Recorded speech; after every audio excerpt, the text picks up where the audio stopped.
வணக்கம். தமிழகத்தில் தமிழக மக்களை திராவிடர்கள் அப்படின்னு சொல்லி போட்டு ரொம்ப நாளாக ஒரு கும்பல் ஏமாற்றிட்டு இருக்குது. ஏன்னா ஆந்திராவிலையோ இல்லை கர்நாடகாவிலையோ இல்லை ஆந்திராவிலையோ போய் திராவிடன் அப்படின்னு சொன்னால் ஏற்றுக்க மாட்டாங்க. ஆந்திராவில் ஆதி காலத்தில் இருக்குங்கள ஆதி தெலுங்கன் அப்படின்னு சொல்கிறாங்க. அதே மாதிரி கேரளாவில் ஆதி மலையாளின்னு சொல்கிறாங்க. கர்நாடகாவில் ஆதி கர்நாடகன்னு சொல்கிறாங்க. தமிழில் மட்டும்தான் ஆதி திராவிடர் அப்படின்னு சொல்லி சொல்கிறாங்க. ஏன்னா தமிழன் தான் இந்த தென்னிந்திய வரலாறுலேயே பார்த்திங்கன்னா தமிழன் தான் எழுச்சுவாங்க. தமிழன் தான் ஈஸியாக ஏமாத்துறீங்க.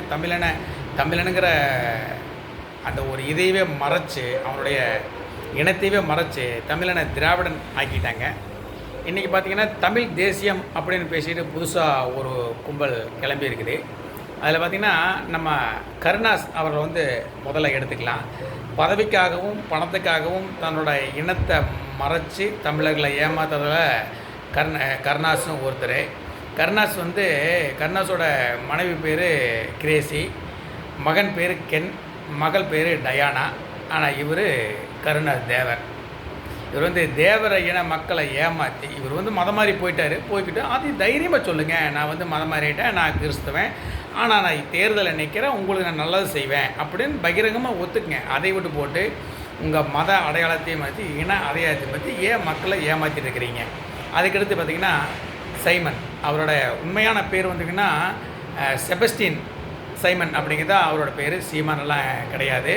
அவருடைய அப்பா பேர் யாக்கோப்பு, அவருடைய தம்பி பேர் ஜேம்ஸ் பீட்டர், அவங்க அம்மா பேர் தொலைவன சரியாக கிடைக்கல. இருக்கட்டும், கிறிஸ்தவர் தான் இருந்துட்டு போட்டு ஒன்றும் பிரச்சனை இல்லை. அவரோட பூர்வீகம் கூட கேரளான்னு சொல்கிறாங்க. கேரளாவிலேருந்து தமிழ்நாட்டுக்கு இடம்பெயர்ந்தார், சிவகங்கை மாவட்டத்துக்கு இடம்பெயர்ந்தவராக சொல்கிறாங்க. இருந்துட்டு போட்டோம், அது ஒன்றும் பிரச்சனை இல்லை. தமிழ்நாட்டில் ரொம்ப வருஷமாக இருக்கார். தமிழ்நாட்டு மக்கள் ஆடிட்டு இன்றைக்கி ஒருவனே தேவன், அதாவது என்ன சொல்கிறாங்கன்னா காஷ்மீர்லேருந்து கன்னியாகுமரி வரைக்கும் இந்திய குடிமக்கள் யார் வேணாலும் எங்கே வேணாலும் நிற்கலாம், மக்களுக்கு யார் வேணாலும் எப்போ வேணாலும் நல்லது செய்யலாம்.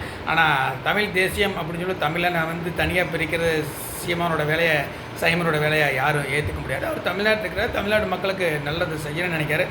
ஆனால் என்ன அந்த பிரிவினையை தூண்டாமல் தன்னுடைய நீங்கள் கிறிஸ்தவனை ஒத்துக்குங்க, உங்களை யாரும் வேண்டான்னு சொல்லலை, கிறிஸ்தவனை யாராவது வேண்டான்னு சொன்னாலும் நான் மக்களுக்கு நல்லா செய்ய வந்திருக்கேன், தாராளமாக உங்கள் மத அடையாளத்தை மறைக்காமல் உங்களை இணை அடையத்தை மறைக்காமல் நான் கிறிஸ்தவன் தான் பகிரங்கமாக சொல்லுங்கள்.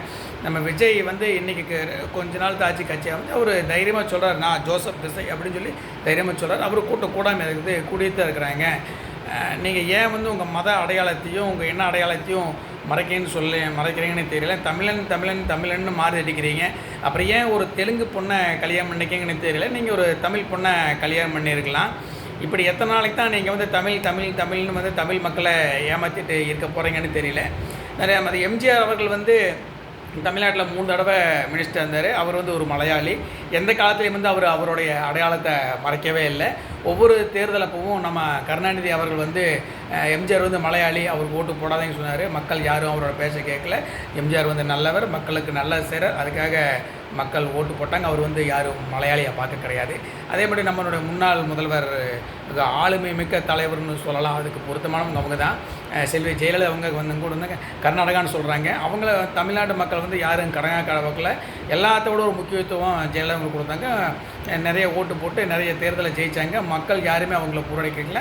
அவங்களும் தன்னுடைய மத அடையாளத்தையோ எண்ண அடையாளத்தையோ மறைக்க கிடையாது. ஆனால் இன்றைக்கி இருக்க கருணாஸ் அவருடைய எண்ண அடையாளத்தை மறைக்கிறார். நீ கிறிஸ்தவன், தாராளமாக நீ கிறிஸ்தவன் சொல்லி ஓட்டு கேளு. அதையே நீ தேவன்னு சொல்லி தேவர பேரை வச்சு தேவர் மக்களை ஏமாத்தினா மொத்த தமிழ்நாடு மக்களையும் நீ ஏமாற்றிருக்கிறேன். அதே மாதிரி சைமன் நீங்கள் கிறிஸ்துவர் இருங்க, தாராளமாக கிறிஸ்துவராக இருங்க. நீங்கள் தமிழ்நாட்டில் பூர்வீகமாக தமிழ்நாட்டில் இருக்கீங்க, தாராளமாக நான் கிறிஸ்தவன் தான், உங்கள் பேரை மறைக்காதீங்க, அந்த கிறிஸ்தவன் தான் ஒத்துக்குங்க.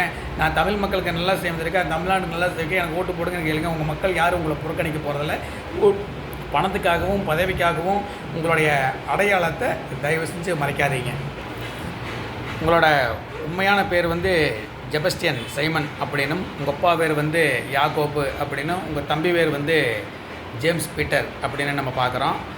நீங்கள் தமிழ்னு பேசி தமிழுக்காக உயிரை விடுற நீங்கள் தமிழ் தேசியம் பேசுகிறீங்க. தமிழ்நாடு தனிநாடு வேண்டி கேட்குறவங்க தமிழ்நாட்டை தமிழன் தான் ஆளணும்னு நினைக்கிற நீங்கள் கேரளாவிலேருந்து வந்ததாக சொல்கிறாங்க. பரவாயில்ல, நீங்கள் ரொம்ப வருஷமாக இங்கே தமிழ்நாட்டில் இருக்கீங்க, ஓகே. அப்படி தமிழ்னு தமிழுக்காக மூச்சு, தமிழுக்காக பேச்சு, தமிழ் தான் அப்படின்னு எல்லாம் சொல்கிற நீங்கள் ஒரு தமிழ் பொண்ணை கல்யாணம் பண்ணாமல் ஏன் தெலுங்கு பெண்ணை கல்யாணம் பண்ணினீங்க? உங்கள் சுயநலத்துக்காக நீங்கள் எப்படி வேணாலும் யாரை வேணாலும் பயன்படுத்திக்கோங்க, மக்களை ஏமாற்றிட்டீங்க.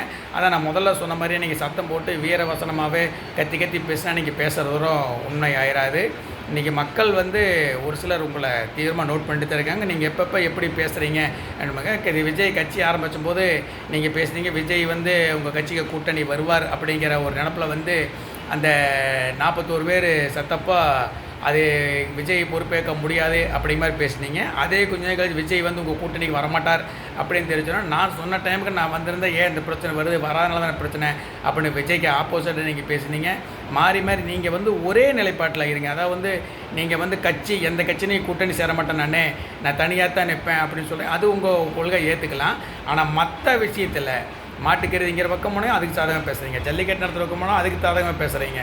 விஜய் கூட்டணிக்கு வருவார்னா அதுக்கு நம்ம கூட்டணிக்கு வரலையா ஒரு நிலைப்பாட்டில் இருங்க. நீங்கள் மாட்டுக்கறீங்கன்னா தாராளமாக தின்னுங்க, நான் மாட்டுக்கறி திம்பேன், அப்படித்தான் திம்பேன் தைரியமாக சொல்லுங்கள். இல்லை ஜல்லிக்கட்டுக்கு போகிறீங்க, நான் மாட்டுக்கறிங்கிறத ஏற்றுக்க மாட்டேன், ஜல்லிக்கட்டுக்கு ஆதரமாக தரணும் அப்படி ஒரு நிலையாக நடுங்க. இல்லை விஜய் வேணா தப்புன்னா தப்பு அப்படிங்கிற ஸ்ட்ராங்காக நில்லுங்க, விஜய் வேணா ரைட்னா தப்பு நில்லுங்க. உங்களுக்கு தகுந்த மாதிரி பேசிட்டீங்க. உங்களை முதல்ல மாதிரிலாம் இல்லை, நீங்கள் பேசி போட்டு திருப்ப இல்லைன்னு சொல்ல மாட்டேன். இன்றைக்கி நீங்கள் ஒவ்வொன்றுக்கும் பேசுகிறதுக்கு வீடியோ ஆதாரம் இருக்குது, நீங்கள் அந்த காலத்தில் தப்பிக்க முடியாது. ஆனால் நீங்கள் அதுக்கும் ஒரு காரணம் வச்சுருப்பீங்க. ஒரு காலத்தில் பெரியாரை தூக்கி பிடிச்சிங்க, இன்றைக்கி பெரியாரை கையில் போட்டு பார்ப்பனரை தூக்கி பிடிக்கிறீங்க. அதை பற்றி ஒரு நிருபரை கேட்டதுக்கு பெரியார் பற்றி எங்களுக்கு முதல்ல தெரியலை, இப்போ தான் தெரிஞ்சு, அதனால் பெரியாரை விட்டு வெளியே வந்துன்னு ரொம்ப திறமையாக பதில் சொன்னீங்க. அதெல்லாம் நாங்கள் பார்த்துட்டு தான் இருக்கிறோம். உங்கள் பேச்சு வன்மை பாராட்டக்கூடியதான். ஆனால் உங்களோட நிலைமை உங்களுடைய மாற்றி பேசுகிற நிலைமை ரொம்பவே ஏற்புடையதாக இல்லை. ஜெய்ஹிந்த்.